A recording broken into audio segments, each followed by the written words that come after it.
The Montana trip was an instant success, but I had no idea that it was just the beginning for Ross and I when it came to first sit encounters that season. The day after I returned to New Hampshire, I checked cards and was pleasantly surprised to see a 5-year-old buck I called the mountain buck showing up in daylight. I made an aggressive move on him on a hang and hunt setup and was actually able to kill him on opening night. Unfortunately, Ross was super sick that day and wasn't able to be in the tree with me to capture the experience on film. The very next night, we jumped into a tree stand on a property that we've been managing for years, with Ross hoping to keep the season rolling by killing his first New Hampshire archery buck. Second day of the season here in New Hampshire, and unfortunately yesterday I had a terrible stomach bug and wasn't able to film Brett, and he actually scored on a great 5-year-old deer we had pictures of last year. But really tonight, for me, it's a mission of putting some meat in the freezer, so hopefully a doe comes in early and we can score here quick.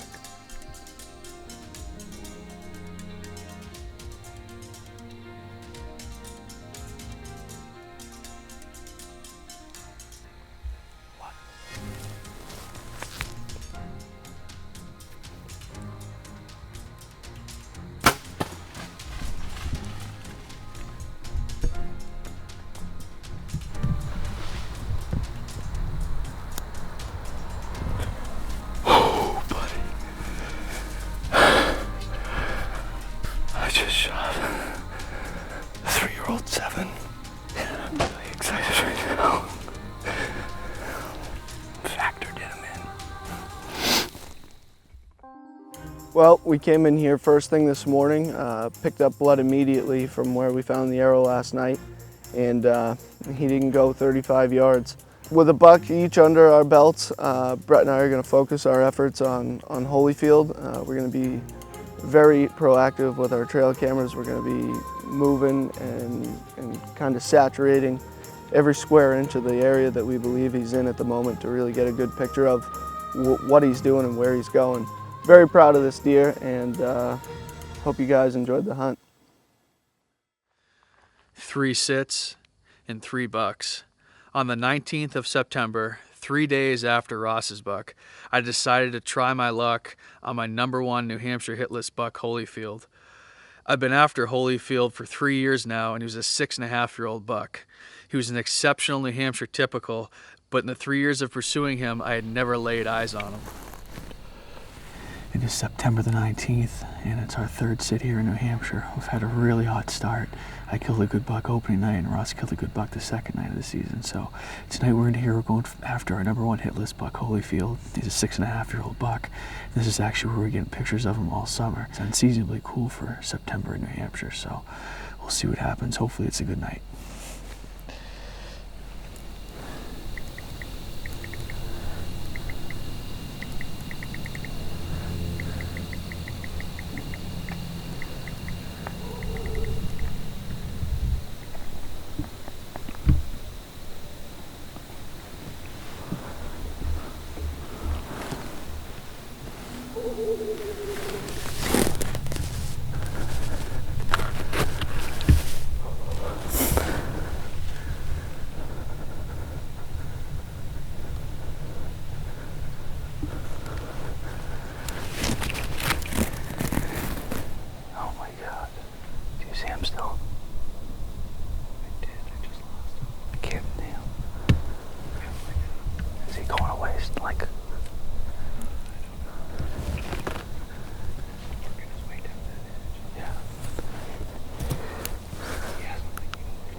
If he does come in, get him close coming in, then just get away.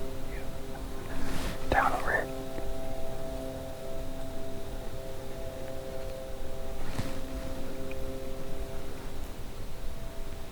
Oh, I see him.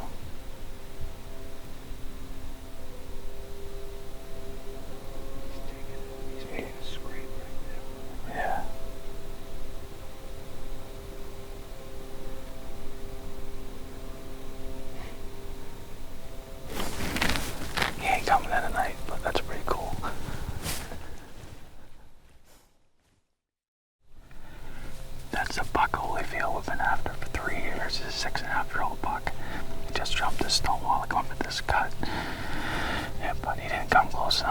was about 70 yards, but really good sign to see him on his feet during daylight. And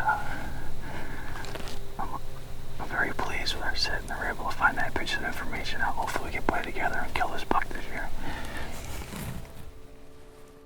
Even though after pursuing him for 3 years, I wasn't able to close a deal on Holyfield that night, it was still an awesome hunt and yet another exceptional encounter on the season.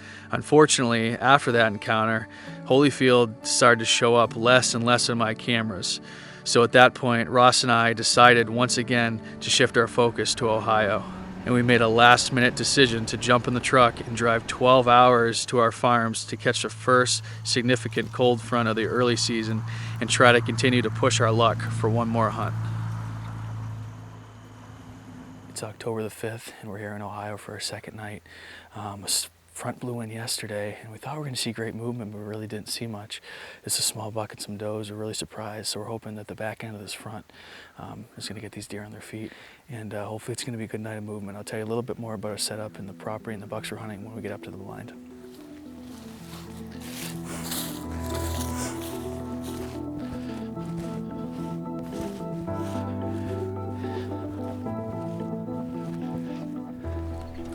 Well, we just got settled into this blind.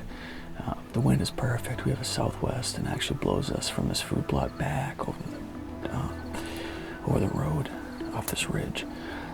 We expect most of the deer to come from the west and the south, so it's perfect. It might look like we went a little overboard on the face paint, but one thing we noticed when we were viewing time-lapse pictures from this food plot, we have a camera actually facing the blind on the back side of the plot. So when someone's in here and the windows are open, all the light's coming in, and you can see their face like very, very clearly. So we tried to black up as much as we could with the face paint. Hopefully that will work. I have some in my hand too. So we're after 3 bucks in particular tonight. A number one buck that I'd really like to kill tonight is a buck named Tippy.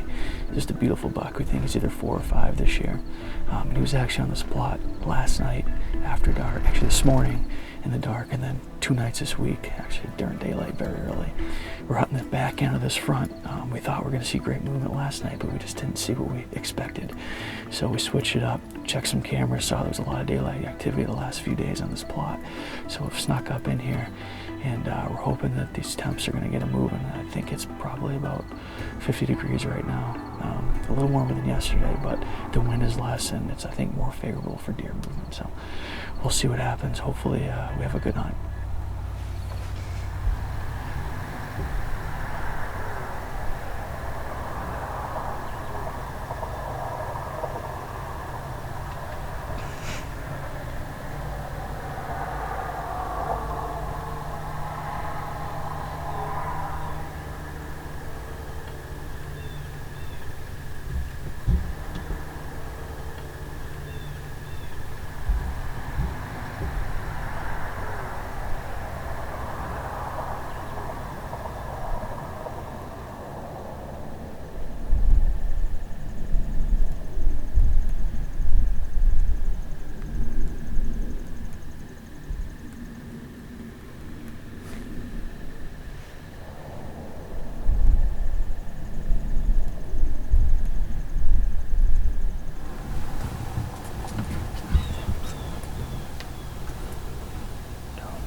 got was 60 yards, but that was exciting. It was awesome, but so close. Just needed to come a few more yards. I don't know. I don't think he got spooked. I think he just got his fill and went the other way. So we still got a lot of light left. Maybe he'll come back, but we'll see what happens.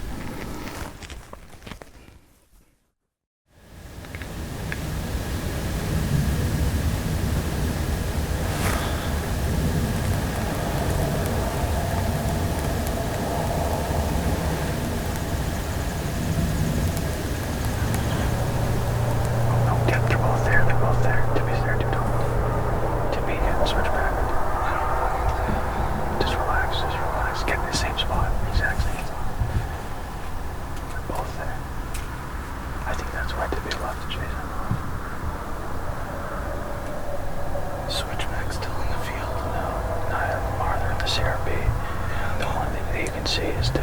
Yeah, I'm on Tippy. Switchback, he kind of just like, Tippy just like looked at him and kind of ran back. I think he, there he comes. Careful, David.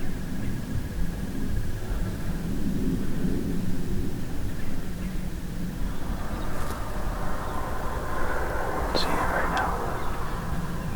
I said careful of toes. I don't see any right now, but you never know. Alright. Alright, I'm gonna kill him. There goes broadside.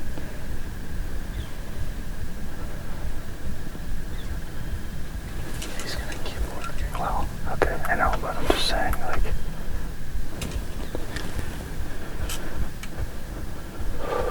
okay. It's a 53. 56, so he's got a couple more.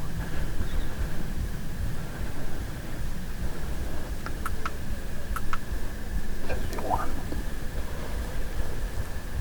he goes to leave, I'm gonna shoot.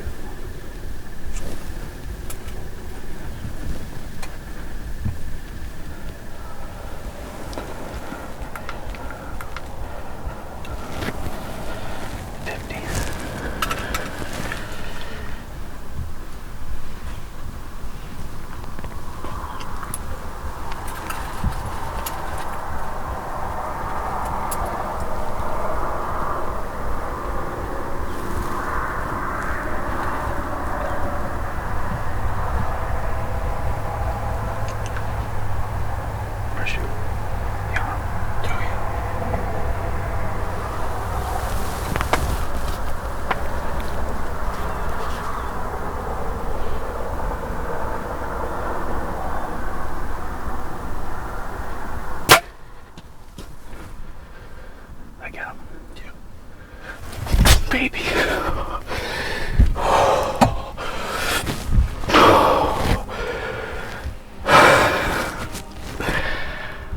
Oh man. That's Tippy. He's either a 4 or 5 year old buck. That was a buck out here in our farms in Ohio that really wanted to shoot this year. And really coming into this year on this farm, that was a buck. We put this food plot in and put this blind up a little higher and just really we're planning to kill. And first night on this farm, first sit this year, and I think I put a good shot on him. I almost think it might be a touch low and back. I'll have to review the footage, but we're gonna give him some time, review the footage, and hopefully get my hands on this guy.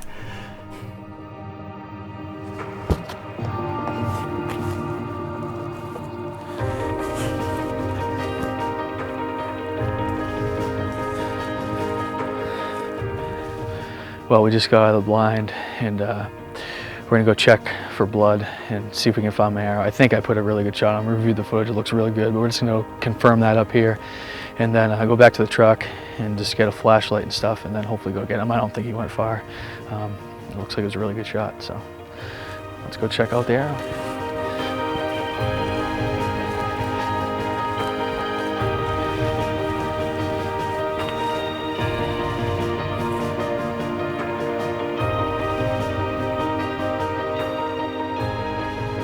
Pretty good blood, but not what I expected, but we'll give him some time anyway and look for blood here. I'm sure we'll cover this deer. Well, we gave this buck a few hours. The shot was borderline, but we think it's pretty good. We have blood, and it's actually starting to rain. We're a little bit concerned about that and coyotes, so we're gonna get after this buck and hopefully find him. He went towards the thickest part of this farm, so I don't think he went far.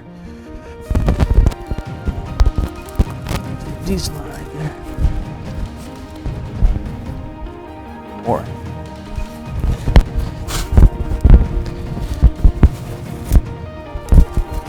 There he is. There he is. He went down and died in this creek right here. Go get up to him and put our hands on him.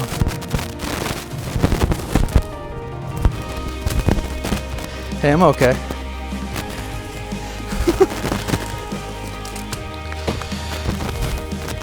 Oh, he's a beautiful buck. He's been dead for a while. Whew, that's a good deer, dude. That's bigger than I thought he was. He's heavy.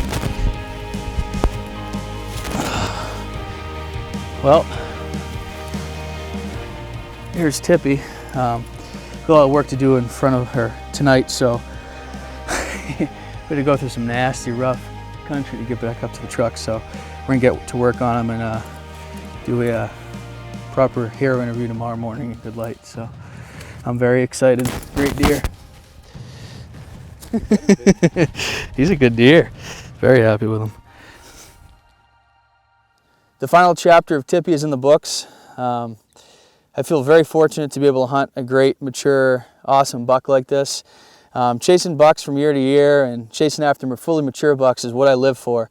And that's just what this was right here. To be able to follow a deer from year to year, go into the season knowing that's the buck you want to kill, to put a plan in place to kill him, put it into action to actually execute that plan is just awesome. It doesn't always happen like this, and when it does, we feel very fortunate and very lucky. Not only is he a great trophy for the wall, but he is also going to fill my freezer with great high quality lean protein that will feed my family through the winter. I feel very fortunate for that too as well. And I feel fortunate and would like to thank the Hawkins family, especially Jared Hawkins, for giving us the opportunity to hunt on the farms that we do. And without them, we wouldn't be here. So what an awesome experience, an awesome hunt. And hopefully we can get at Ross on a good buck and go into the rut strong. As October wore on and Holyfield was a no-show on all of my cameras, it seemed that our early season luck had finally run out. We began to look forward to November and couldn't help but wonder what this year's rut may have in store for us. With an Ohio buck tag burning a hole in Ross's pocket and the calendar changing to November, we packed up the truck and made our annual rut trip to the Buckeye State.